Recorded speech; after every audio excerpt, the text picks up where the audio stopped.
Puji Tuhan, Shalom Bapak Ibu, semangat yang dikasih Tuhan. Kita selalu bersyukur sama Tuhan untuk selalu waktu yang selalu Tuhan berikan bagi kita, waktu yang terbaik untuk kita bisa beribadah di rumah sampai hari ini. Dan biarlah mari kita sama-sama sungguh-sungguh persiapkan hati kita untuk kita mendengarkan dan belajar bersama dari firman Tuhan, sehingga pengenalan kita kepada Allah, kecintaan kepada firman Tuhan itu makin bertambah dan makin mengasihi Tuhan. Sebelum kita belajar bersama pada ibadah minggu ini, mari kita berdoa. Tuhan, kami sungguh bersyukur untuk kesempatan yang selalu Tuhan beri bagi kami untuk kami mau belajar firman Tuhan. Dan kami percaya bahwa momen yang terbaik ini kami benar-benar mempersiapkan hati kami, membuka pikiran kami untuk kami mau belajar, mendengarkan, dan taat terhadap firman Tuhan. Berilah kami hati yang baik, hati yang taat, hati yang dengar-dengaran untuk kami mau belajar bersama firman Tuhan.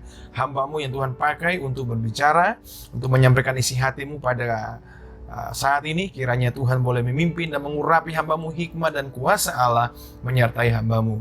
Dalam nama Yesus kami berdoa dan mau belajar bersama dari firman Tuhan. Amin. Baik Bapak Ibu jemaat yang dikasihi Tuhan Yesus Kristus, salam sejahtera untuk kita semua. Dan pada minggu ketiga bulan September ini kita akan masih berbicara dalam seri khotbah tentang akhir zaman. Nah, hari ini kita akan secara khusus saya akan berbicara tentang suatu isu, suatu berita yang lagi hangat-hangatnya, yang mungkin kita sudah baca dan kita mendengarkannya, melihatnya di media-media sosial kita hari-hari ini, menyangkut virus pandemik ini yang sekarang ini dihubungkan dengan vaksin yang sebagai penangkal atau obat daripada virus ini. Dan hari ini saya akan secara khusus berbicara tentang apakah vaksin itu merupakan tanda adanya antikris. Nah, karena hal ini saya mengikuti dan mengamati di media-media sosial, di berita-berita, di browsing-browsing ada bahwa ini menjadi satu hal yang mungkin meresahkan di antara kita anak-anak Tuhan dengan adanya virus pandemi ini, dan mengharuskan setiap orang harus divaksin sebagai penangkal atau obat daripada virus corona ini. Dan menjadi persoalannya adalah, dan ini sudah dikaitkan dan banyak orang mengkaitkan adanya vaksin ini kaitannya dengan antikris. Ya, munculnya antikris yang akan menguasai dunia melalui adanya vaksin ini yang akan disuntikan kepada setiap manusia, sehingga kita tidak mudah tertular dan tidak mudah untuk terkena dengan virus corona ini. Jadi pertanyaannya adalah, apakah vaksin yang nantinya ditemukan merupakan tanda munculnya antikris, atau apakah vaksin itu sebagai sarana atau alat yang digunakan oleh antikris untuk menguasai setiap umat manusia? Nah, hal ini tentu kita akan cross check dengan firman Tuhan, apa yang menjadi dasar daripada Alkitab. Apakah Alkitab menjelaskan demikian, atau Alkitab tidak memberikan penjelasan seperti itu, atau ini cuma sekedar asumsi orang mengkait-kaitkan dengan antikris? Mari kita akan lihat bersama. Dan hari ini pada renungan hari ini, pada minggu ibadah minggu ketiga ini, kita akan belajar bersama dari Wahyu pasal 13. Saja kita semua membuka dalam Wahyu pasal 13, ayatnya yang ke-11 sampai dengan ayatnya yang ke-18. Ya. Ayat 11 sampai 18, Wahyu pasal 13. Saya akan bacakan untuk kita semua. Binatang yang keluar dari dalam bumi. Dan aku melihat seekor binatang lain keluar dari dalam bumi dan bertanduk dua sama seperti anak domba. Ia berbicara seperti seekor naga. Dan seluruh kuasa binatang yang pertama itu dijalankannya di depan matanya. Ia menyebabkan seluruh bumi dan semua penghuninya menyembah binatang pertama. Dan lukanya parah telah sembuh. Dan ia mengadakan tanda-tanda dahsyat. Bahkan ia menurunkan api dari langit ke bumi di depan mata semua orang. Ia menyesatkan mereka yang diam di bumi dengan tanda-tanda yang telah diberikan kepadanya untuk dilakukan di depan mata binatang itu. Dan ia menyuruh mereka yang diam di bumi supaya mereka mendirikan patung untuk menghormati binatang yang luka oleh pedang, namun yang telah hidup itu.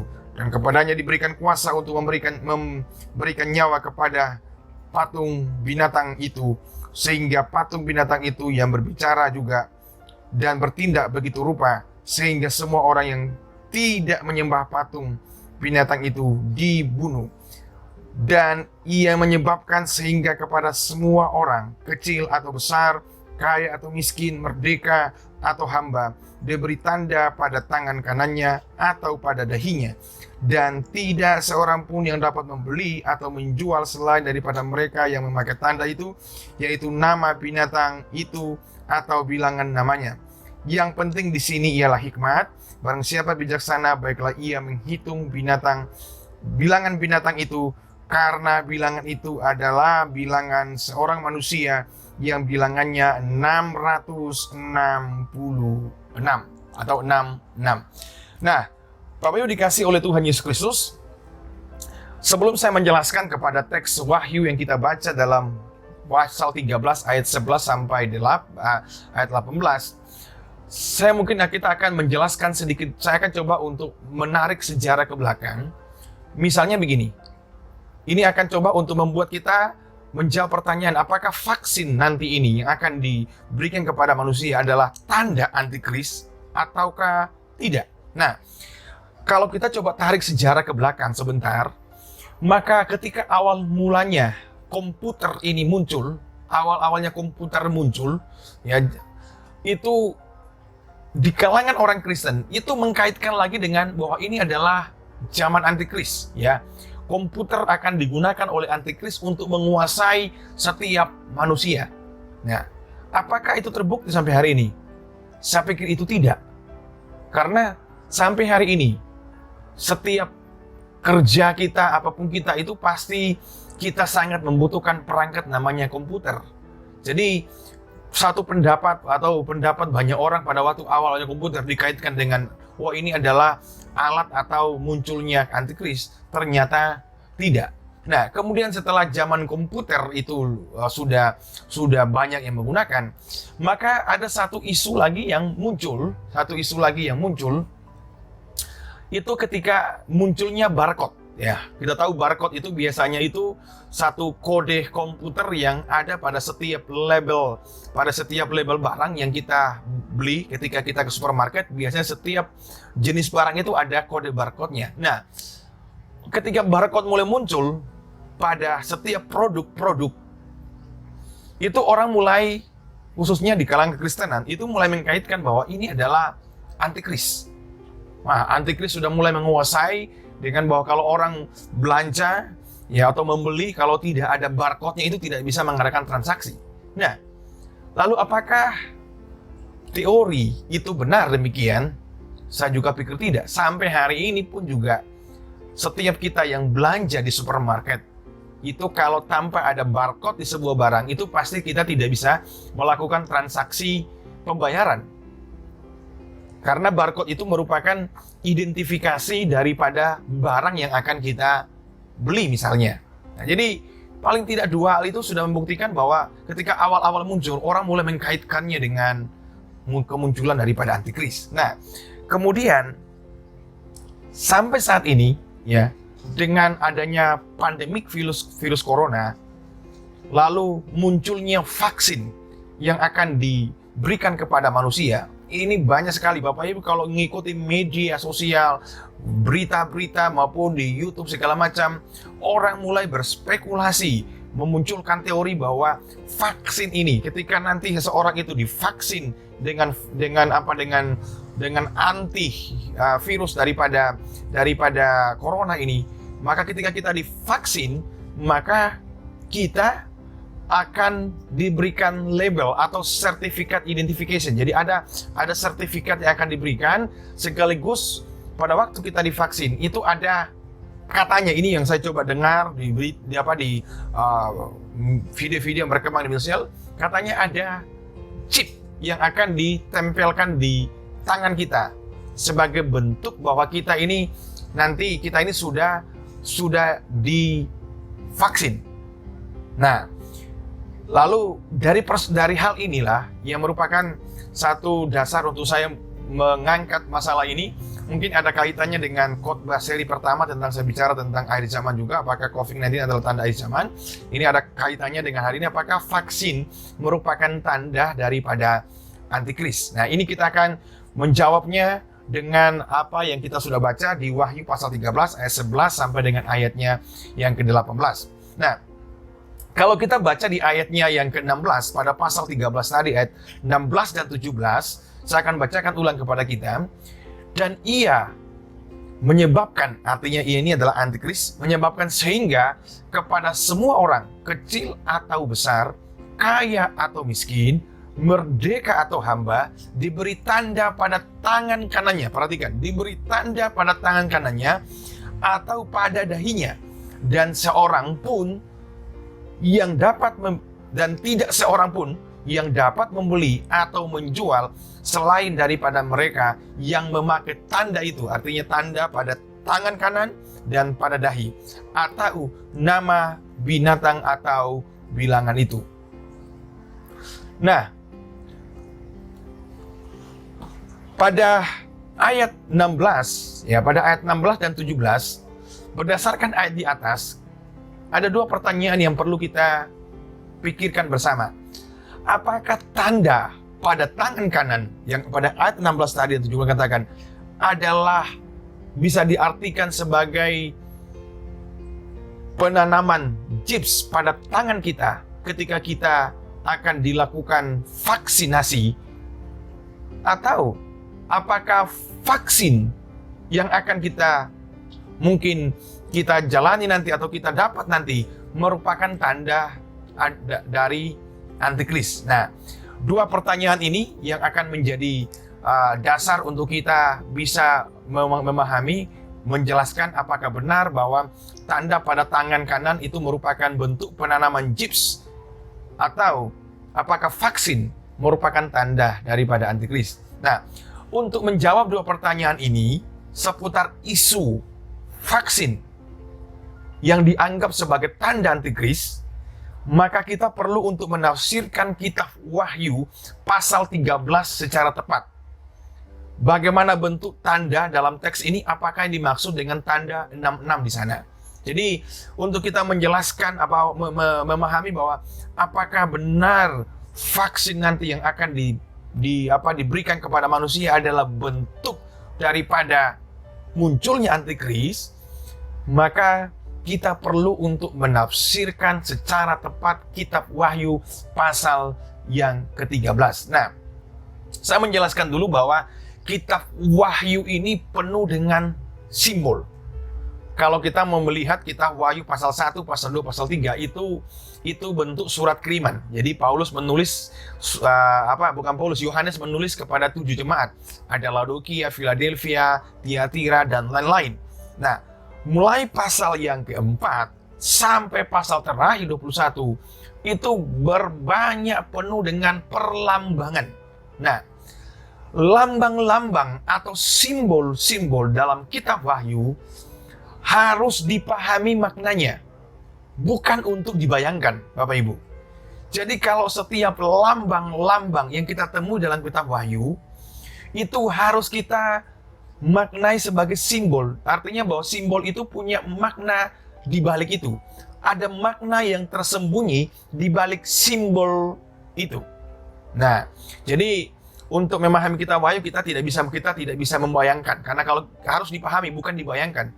Coba kita bisa, kalau kita membaca kitab Wahyu, ada kuda merah padam, kuda hitam. Nah, kalau kita bayangkan itu sangat mengerikan sekali. Misalnya ada naga besar yang mengejar perempuan. Nah, kalau kita coba bayangkan itu kan sesuatu gambaran yang sangat mengerikan sekali.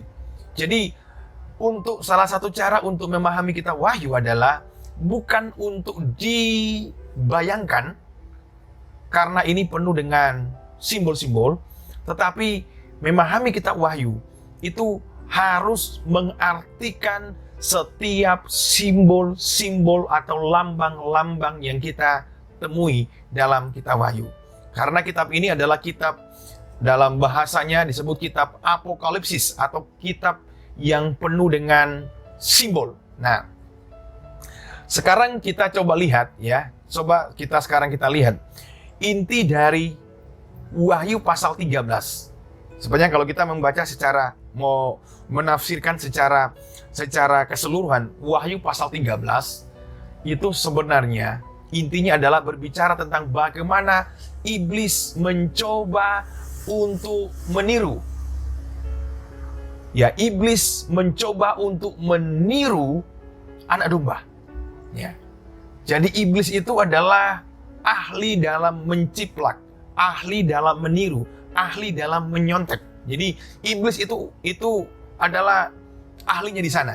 Jadi orang yang suka nyontek itu adalah orang yang berguru sama iblis, karena iblis itu paling pintar untuk membuat KW, ya, membuat sesuatu yang asli menjadi KW. Nah, kita lihat misalnya ya. Coba kita lihat, misalnya kalau dalam pasal 12, kita baca dalam Wahyu pasal 12, itu berbicara tentang bagaimana iblis itu digambarkan seperti naga yang mencoba untuk membinasakan, menghancurkan gereja. Gereja itu digambarkan seperti perempuan yang sedang mengandung pada waktu itu. Jadi perempuan yang mengandung versus melawan naga. Ya. Tapi pada akhirnya kita melihat pada cerita pasal 12, pada akhirnya pun juga iblis gagal. Iblis gagal menghancurkan gereja.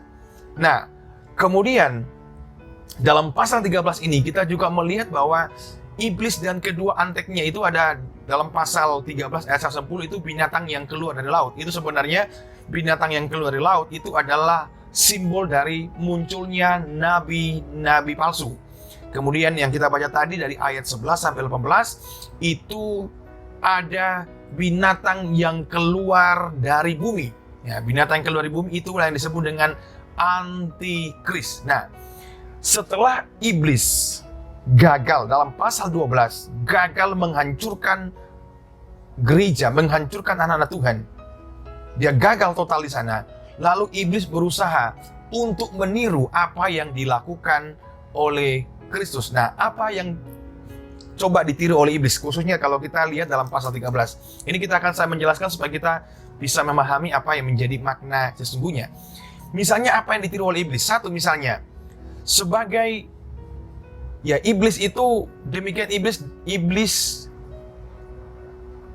itu diibaratkan seperti naga memberikan kekuatan, tahta dan kekuasaan terhadap binatang itu. Jadi dalam Wahyu pasal 13 ayat 2 dikatakan bahwa naga itu memberikan kekuatan, tahta, kekuasaan terhadap binatang itu. Nah, kalau kita bandingkan dengan Wahyu pasal 15, Wahyu pasal 5 ayat 3 bahwa sebagaimana Allah dan anak domba berbagi tahta dan kuasa. Jadi iblis mencoba untuk meniru bahwa Allah punya tahta, anak domba diberi tahta. Iblis coba untuk meniru, untuk menguasai atau untuk mendapatkan tahta, kekuasaan. Kemudian apa yang ditiru oleh iblis lagi? Ya, kemudian pada berikutnya pada pasal 13 ayat 3 dijelaskan bahwa binatang yang dari dalam laut itu terluka dan menjadi sembuh. Nah, ini ditiru seperti Yesus. Anak domba yang tersembelih tetapi kemudian bangkit dari kematian. Jadi seperti anak domba Kristus yang tersembelih, mati, kemudian dibangkitkan. Ini iblis mulai meniru. Seperti kalau kita lihat dalam binatang yang keluar dari dalam laut, itu seperti dikatakan di ayat 3 bahwa binatang itu terluka kemudian dia sembuh. Jadi apa yang dilakukan oleh iblis itu benar-benar dia meniru apa yang anak domba yaitu Kristus lakukan. Nah, penjelasan tentang peniruan atau iblis itu pintar dalam meniru, membuat sesuatu yang asli menjadi KW. Penjelasan tentang peniruan dilakukan oleh iblis akan membantu kita untuk memahami atau menafsirkan angka 66. Yang kita baca misalnya di Wahyu pasal yang ke-13 tadi ayatnya yang ke-18 saya akan bacakan. Yang terpenting di sini ialah hikmat. Barang siapa yang bijaksana, baiklah ia menghitung bilangan binatang itu, karena bilangan itu adalah bilangan seorang manusia dan bilangannya ialah 666. Nah, dengan peniruan-peniruan dilakukan iblis pada yang sudah dijelaskan tadi di sebelumnya, maka ini akan mempermudah kita untuk menafsirkan atau memahami angka 666. yang seringkali kita simbolkan sebagai angka antikris. Nah, angka ini sebenarnya, angka ini menyimbolkan atau membuat simbol kekalahan telak daripada antikris. Nah, di kitab Wahyu, angka 7 adalah, kalau kita dalam kitab Wahyu, angka sempurna itu ada 3. Angka 3, angka 7, dan angka 10. Itu adalah angka kesempurnaan dalam simbol-simbol di kitab Wahyu. Nah, tetapi iblis hanya mencapai angka 6. Jadi, iblis hanya mencapai angka 6. Itu angka manusia. Jadi, angka 6 itu adalah angka manusia. Dengan demikian, karena angka 7 itu angka sempurna, ya, kesempurnaan itu milik Kristus, milik Tuhan. Nah, iblis hanya mencapai angka 6, dan itu adalah angka manusia. Dengan demikian, kalau kita mengartikan dengan demikian, antikristus telah gagal dalam upaya menyamai Kristus. Jadi iblis mencoba untuk meniru apa yang dilakukan oleh Kristus, tapi iblis itu tidak sampai. Dia gagal total. Jika diulang sampai 3 kali, 666, berarti kalau diulang 3 kali, gagal, alias iblis itu gagal total. Itulah nasib daripada antikris. Mencoba untuk meniru Tuhan, meniru Kristus, tapi angka 66 menunjukkan bahwa iblis itu benar-benar gagal total. 3 kali angka 6 menunjukkan bahwa iblis gagal alias dia gagal total. Nah, Bapak Ibu yang dikasih oleh Tuhan, jika angka 66 mengandung makna simbolis, ya, jadi angka 66 itu adalah angka simbolis yang menunjukkan bahwa iblis itu benar-benar gagal, kalah total. Walaupun dia mencoba untuk mengimitasi, meniru Kristus, tapi dia gagal total. Jika demikian, jika angka 66 mengandung makna simbolis, maka sudah sewajarnya apabila tanda antikris yang diletakkan di dahi dan tangan juga harus ditafsirkan secara simbolis. Nah, tanda itu tidak mungkin merujuk kepada adanya vaksin yang nanti, atau vaksin kemudian ada penanaman chip, ya, ada impalan, ya, atau dimasukin chip ke tangan atau dahi. Jadi tanda itu tidak mungkin merujuk kepada vaksin yang akan dikaitkan dengan antikris atau chip yang akan ditanam sebagai tanda orang sudah divaksin. Karena ada beberapa alasan, ya, ada beberapa alasan Alkitab yang mendukung. Jadi tanda yang diletakkan pada tangan dan dahi yang seringkali dikaitkan dengan antikris, dan apalagi dalam situasi pandemi ini dikaitkan dengan adanya vaksin nanti yang akan diberikan kepada semua orang. Kemudian setelah vaksin, kemudian ada ditanamkan chip sebagai bentuk daripada identification person kita, seseorang itu. Apakah itu adalah bentuk daripada antikris? Nah, saya mau jelaskan bahwa bukan, tidak. Karena ada beberapa alasan. Ya, jadi ada beberapa alasan. Pertama, alasannya kenapa bahwa vaksin nanti yang akan kita mungkin atau berapa bulan atau nanti berapa tahun lagi akan dilakukan, itu bukan, kalau saya mau katakan itu bukan bagian daripada antikris. Karena kalau penjelasan saya kemarin pada minggu pertama bahwa antikris itu menurut hemat saya itu bukan datang dalam bentuk satu pribadi akan menguasai dunia, tetapi antikris adalah satu semangat, satu sistem yang melawan kebenaran Allah. Jadi antikris itu adalah sistem, semangat, ajaran yang mencoba melawan kebenaran Allah. Nah, lalu kemudian kita masuk pada pertanyaannya, pada intinya adalah apakah vaksin nanti itu dikaitkan dengan munculnya antikris yang akan menguasai setiap manusia dengan adanya pandemik ini. Karena teori atau konspirasi yang ada bahwa pandemik ini disengaja ada seperti ini adalah sarana yang akan digunakan oleh antikris untuk menguasai setiap manusia, dan cara menguasainya adalah dengan manusia harus divaksinasi sehingga manusia tidak bisa lolos daripada itu, karena kita semua butuh sehat, butuh untuk hidup.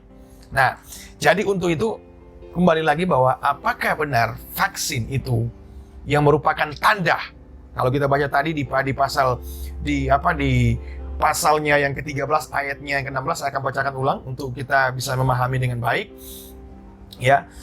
Dan ia menyebabkan sehingga kepada semua orang, kecil atau besar, kaya atau miskin, merdeka atau hamba, diberi tanda pada tangan kanan atau pada dahinya, dan tidak seorang pun yang dapat membeli atau menjual selain daripada mereka yang memakai tanda itu, yaitu nama binatang itu atau bilangan namanya. Nah, jadi jawaban saya adalah, apakah vaksin merupakan tanda daripada antikris? Jawabannya adalah tidak. Pertama begini, pengikut Allah atau orang percaya itu juga memiliki tanda di dahi dan tangan. Jadi saya sudah menjelaskan sedikit ini pada 2 minggu lalu bahwa tanda di dahi dan tangan itu bukan saja itu merujuk kepada orang-orang yang mengikuti antikris, tetapi pengikut-pengikut anak-anak Tuhan, orang-orang percaya itu juga ada tanda pada dahi maupun tangan mereka. Misalnya kita lihat pada pasal 14, misalnya masih Wahyu pasal 14 ayat 1. Dan aku melihat sungguh anak domba berdiri di Bukit Sion, dan bersama-sama dengan dia 144.000 orang, dan di dahi mereka tertulis namanya dan nama bapaknya. Jadi ini adalah kelompok orang percaya, di dahi mereka tertulis nama Kristus, ya, tertulis nama Kristus dan nama bapaknya. Dan pasti kita membaca pasal 14 ayat 1 ini merujuk kepada anak-anak Tuhan. Dan mungkin lebih spesifik lagi, kita lihat dalam Keluaran pasal 13. Coba kita lihat Keluaran pasal 13 ayat 8 dan ayat 9. Keluaran pasal 13 ayat 8 dan 9 saya akan bacakan untuk kita semua. Pada hari itu harus kau beritahukan kepada anakmu laki-laki, ibadah ini adalah karena mengingat apa yang dibuat Tuhan kepadaku pada waktu aku keluar dari Mesir. Hal itu bagimu harus menjadi tanda. Perhatikan, hal ini harus menjadi tanda pada tanganmu dan menjadi peringatan di dahimu, supaya hukum Tuhan ada di bibirmu, sebab dengan tangan yang kuat Tuhan telah membawa engkau keluar dari tanah Mesir. Jelas bahwa yang kita baca di Keluaran pasal 13 ini bukan menunjuk kepada orang yang tidak percaya atau pengikut antikris. Ini jelas merujuk kepada orang Israel, umat Allah, yang Tuhan katakan akan diberi tanda pada tangan mereka dan pada dahi mereka, bahwa mereka selalu mengingat bahwa Tuhan sudah membawa mereka dari tanah Mesir. Nah, jadi saya sudah jelaskan minggu kemarin juga bahwa tanda pada dahi dan tangan itu harus dipahami secara simbolik, yang punya makna bahwa tanda di dahi itu berbicara tentang cara berpikir atau cara pandang seseorang terhadap sesuatu. Jadi tanda di kepala, di dahi adalah berbicara tentang punya makna tentang cara berpikir atau cara memandang seseorang. Sedangkan di tangan, tanda di tangan itu merujuk kepada perbuatan seseorang. Jadi dengan kata lain, kalau saya mau katakan bahwa tanda di dahi dan di tangan yang merujuk kepada orang percaya itu berbicara bahwa cara berpikir kita, cara pandang kita itu sama dengan Kristus anak domba. Kemudian perbuatan kita yang melambangkan tanda di tangan kanan itu berbicara tentang bagaimana perbuatan kita itu sesuai dengan perbuatan daripada anak domba. Jadi dengan kata lain bahwa tanda di tangan dan di dahi itu mau menjelaskan bahwa perpikiran kita, cara berpikir kita, dan perbuatan kita itu harus sejalan dengan apa yang Kristus ajarkan. Jadi, Bapak dikasih oleh Tuhan Yesus Kristus bahwa tanda di tangan dan di dahi yang seringkali kita kaitkan dengan adanya antikris. Kita sudah lihat bukti Alkitab bahwa tanda itu juga ditujukan kepada orang percaya. Ya, orang percaya yang punya arti bahwa pikiran kita yang disimbolkan sebagai dahi, perbuatan kita, tangan yang disimbolkan sebagai tanda di tangan, itu seharusnya harus sejalan dengan kebenaran firman Tuhan. Dengan kata lain bahwa orang yang disebut dengan antikris adalah orang yang punya cara berpikir, cara pandang, dan perbuatannya itu melawan kebenaran firman Tuhan. Jadi secara sederhana kita memahami antikris. Siapa antikris? Antikris adalah orang-orang yang punya cara berpikir, cara pandang, dan perbuatan mereka melawan kebenaran Allah. Sedangkan anak-anak Tuhan yang ada simbol pada tangan dari mereka adalah anak-anak Tuhan yang cara berpikirnya, perbuatannya itu sejalan dengan kebenaran Kristus. Yang kedua, alasan kedua bahwa apakah vaksin itu merupakan tanda antikris? Saya katakan tidak. Alasan kedua karena begini. Tanda antikris itu berkaitan dengan kerelaan untuk menyembah dia. Jadi maksudnya begini, orang yang menerima tanda, ya, pengikut antikris itu adalah orang yang mau bersedia untuk menyembah atau mengikuti ajaran daripada antikris. Nah, penerimaan tanda hanyalah wujud dari kesediaan untuk menyembah antikris. Ya, jadi ketika orang yang sudah ada tanda itu sebenarnya itu merujuk kepada orang itu memang sudah bersedia memberikan hatinya, pikirannya, perbuatannya, hidupnya untuk ikut menyembah ajaran daripada antikris. Penerapan vaksin atau chip nanti itu pada semua orang tanpa tuntutan keagamaan. Jadi ketika nanti kita divaksin tanpa tuntutan keagamaan, artinya nanti misalnya gini, nanti ketika kita divaksin, kalau kamu mau divaksin harus tinggalkan imanmu, harus tinggalkan kepercayaanmu. Nah, itu baru salah. Tapi selama kalau kita divaksin hanya tanpa ada tuntutan keagamaan, menyembah seseorang, menyembah sesuatu, maka vaksin itu mari kita pahami sebagai bentuk daripada obat yang memang Allah sediakan untuk menyembuhkan atau untuk menyelesaikan masalah pandemik. Ya, jadi sebenarnya kalau misalnya nanti pada waktu vaksinasi tidak ada ketuntutan keagamaan, kamu harus tinggalkan imanmu, harus percaya kepada ini baru divaksin. Nah, itu kalau ada tuntutan seperti itu, nah itu yang kita harus waspadai.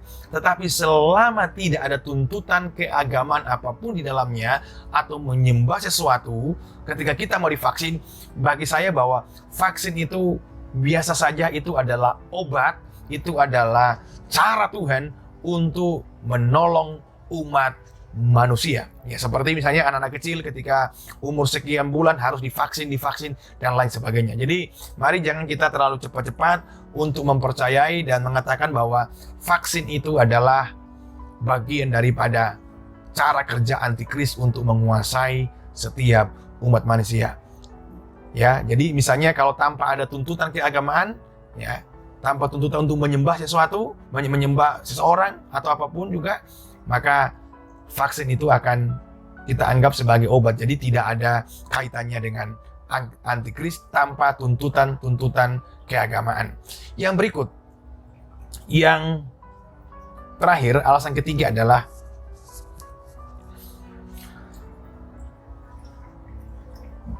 Boykot untuk membeli atau menjual bagi mereka yang menyembah antikris. Kalau kita baca di ayat 17 tadi, di Wahyu tadi, bisa terjadi di mana saja, kapan saja, tanpa penerapan misalnya teknologi chips, atau mungkin tanpa orang divaksin. Jadi sebenarnya masalah orang Kristen itu diboykot, susah membeli, susah menjual, dan segala macam. Saya pikir ini merupakan sebuah pengalaman sejarah bahwa dari dulu sampai sekarang, memang ketika kita percaya kepada Kristus, itu pasti kita akan mengalami kesulitan-kesulitan. Ya, dalam hal beribadah, dalam hal mungkin melakukan apapun. Kalau orang melihat identitas keagamaan kita percaya kepada Kristus, pasti ada kita mengalami namanya kesulitan-kesulitan. Tanpa ada teknologi chip pun kita sudah mengalami ada namanya kesulitan-kesulitan dalam hal misalnya pekerjaan, dalam hal misalnya tempat tinggal, dan lain sebagainya. Jadi orang Kristen tidak perlu mencemaskan penerapan misalnya vaksinasi atau bahkan teknologi chip. Tanda antikris tidak bersifat hurufiah. Jadi ulangi bahwa tanda antikris tidak bersifat hurufiah. Tanda ini juga diberikan kepada mereka yang bersedia menyembah antikris. Chip atau vaksin adalah sarana untuk kemudahan hidup atau sarana untuk menolong kita dalam masa-masa pandemik ini. Jadi Bapak Ibu dikasih oleh Tuhan Yesus Kristus, pada akhirnya saya mau katakan begini. Setelah saya menjelaskan panjang lebar bahwa vaksin bukan merupakan bagian daripada antikris, maka saya mau simpulkan begini bahwa kitab Wahyu adalah kitab yang penuh dengan penghiburan dan dorongan, bukan kecemasan dan kebingungan. Jadi ketika kita membaca kitab Wahyu, sebenarnya ini adalah bukan kitab yang menakutkan, yang mencemaskan, tapi sebuah kitab yang penuh dengan penghiburan dan dorongan, bukan membuat kita cemas, apalagi membuat kita bingung. Apa penghiburannya? Paling tidak saya temukan dua hal. Apa penghiburannya ketika kita membaca kitab Wahyu? Pertama adalah Allah mengontrol semua yang terjadi. Dalam pasal 13 ayat 7, saya akan bacakan ayat 7, dikatakan begini. Roti yang tidak beragi haruslah dimakan selama 7 hari itu. Sesuatu pun yang beragi tidak boleh diikat padanya. Bahkan ragi yang tidak boleh diikat pada seluruh. Minta maaf, ini baca Keluaran. Kembali ke Wahyu tadi. Saya baca Keluaran tadi, belum pindah kita Wahyu. Wahyu pasal 13 ayat 7. Ya. Dan diperkenankan untuk berperang melawan orang-orang kudus dan untuk mengalahkan mereka, dan kepada diberi kuasa atas setiap suku dan umat dan bahasa dan bangsa. Ini berbicara tentang bagaimana Kristus Allah itu mengontrol segala sesuatu. Jadi kita tidak perlu takut apapun nanti caranya antikris muncul. Kita tidak perlu takut bahwa Allah itu mengontrol segala sesuatu. Antikris, orang-orang yang anti kebenaran firman Tuhan, mereka tidak bekerja sebebas-bebasnya, mereka pun ada dalam kontrol Allah. Kalau kita percaya kepada Allah, percayalah bahwa semuanya itu ada dalam kontrol Allah yang berdaulat. Kita bersyukur kepada Tuhan bahwa kita Wahyu ini adalah suatu penghiburan bagi kita. Allah mengontrol segalanya. Yang penghiburan kedua dari kita Wahyu adalah kemenangan Kristus bersifat pasti. Kalau kita baca kita Wahyu bahwa pada akhirnya Kristus itu akan tampil sebagai pemenang. Umat-umat Allah yang mengikut Kristus akan tampil sebagai pemenang. Walaupun banyak tantangan, banyak siksaan, banyak sekali masalah-masalah dihadapi. Iblis datang dengan berbagai macam cara untuk menghancurkan gereja, untuk membinasakan anak-anak Tuhan, untuk mengimitasi, meniru Kristus supaya orang-orang tertarik kepadanya, kepada iblis. Tetapi pada akhirnya kalau kita baca kisah Wahyu sebenarnya berbicara tentang bagaimana Kristus tampil sebagai pemenang. Dan percaya bahwa kalau Kristus menang, maka kita sebagai anak-anaknya, sebagai orang percaya akan mengalami kemenangan bersama-sama dengan Dia. Seperti yang Paulus katakan, bahwa tidak ada yang bisa memisahkan kita daripada kasih Kristus. Kelaparan, siksaan, pedang, sampai maut sekalipun tidak akan bisa memisahkan kita daripada kasih Kristus. Kiranya kebenaran firman Tuhan hari ini dalam seri khotbah kita tentang akhir zaman, apakah vaksin adalah bagian tanda daripada antikris? Dan saya sudah menjawab tadi bahwa itu bukan bagian daripada tanda antikris. Dan biarlah kita bisa memahami hal ini dan kita bisa mengerti sehingga kita makin dikuatkan. Jangan kita mudah cemas, jangan kita mudah bingung dengan berbagai macam berita-berita yang ada. Dan saya tutup begini bahwa antikris artinya orang-orang yang mencoba melawan kebenaran Allah itu bisa memakai apa saja. Jangankan vaksin, apapun itu bisa dipakai oleh iblis untuk menguji kita, untuk menjatuhkan kita, menghancurkan kita. Jadi jangan kita tanya terpaku kepada satu benda, satu sistem saja, tapi mari kita melihat bahwa apa saja pun bisa dipakai oleh iblis, oleh antikris untuk menghancurkan, untuk menganiaya anak-anak Tuhan. Tapi percayalah, tadi saya katakan tadi bahwa Allah mengontrol semuanya, segala yang terjadi. Dan kedua, kemenangan Kristus bersifat pasti. Dan kita bersama dengan Kristus, kita akan mengalami kemenangan. Kiranya firman ini boleh menjadi berkat bagi kita semua, menenteramkan kita, membuat kita tetap tenang dalam menjalani kehidupan kita. Tuhan Yesus memberkati. Mari kita berdoa. Tuhan, kami bersyukur untuk kesempatan yang terbaik. Kami belajar firman Tuhan, bagaimana kami mengerti apa yang menjadi isi hati Tuhan, sehingga dalam segala situasi, keadaan, isu, berita-berita yang kami dengarkan itu boleh menenangkan kami, menenteramkan kami, sehingga iman kami adalah iman yang tidak mudah digoyahkan oleh berbagai macam isu-isu yang ada. Kuatkan kami semua, dan kami percaya bahwa Kristus menang, kami akan menang, melewati setiap tantangan-tantangan iman kami. Engkau menjamin, Engkau berikan kekuatan kami untuk menghadapi dan menjalani semuanya ini. Terima kasih Tuhan Yesus. Kami bersyukur, biarlah Tuhan materikan firman ini bagi setiap kami. Hamba berdoa bagi setiap kami, jemaat Tuhan, umat-Mu dimanapun berada, dalam segala pergumulan-pergumulan hidup kami. Kiranya Allah boleh menolong dan memberkati setiap kami. Dan dalam segala pergumulan kami yang sedang sakit, Tuhan tolong dan sembuhkan. Dalam setiap masalah-masalah ekonomi, Tuhan pulihkan kehidupan ekonomi mereka. Tuhan berikan jalan keluar. Yang sedang dalam kesulitan untuk pekerjaan, Tuhan bukakan jalan bagi mereka. Terima kasih Bapa di sorga. Biarlah kami sama-sama diberkati dan dihiburkan oleh kebenaran firman Tuhan saat ini. Terima kasih Bapa di surga. Kami bersyukur kepada Tuhan. Engkau baik dan sungguh baik bagi kami.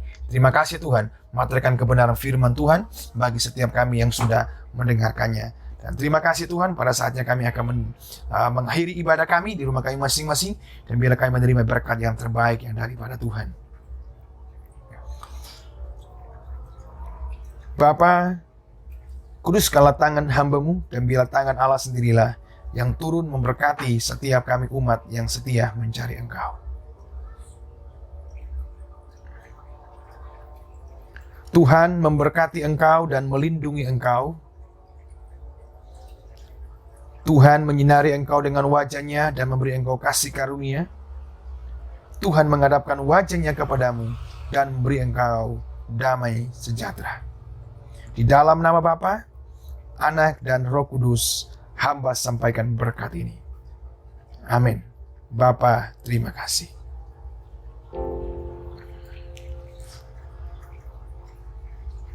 Bapa, terima kasih. Bapa, terima kasih. Bapa di dalam surga, ku berterima kasih. Amin.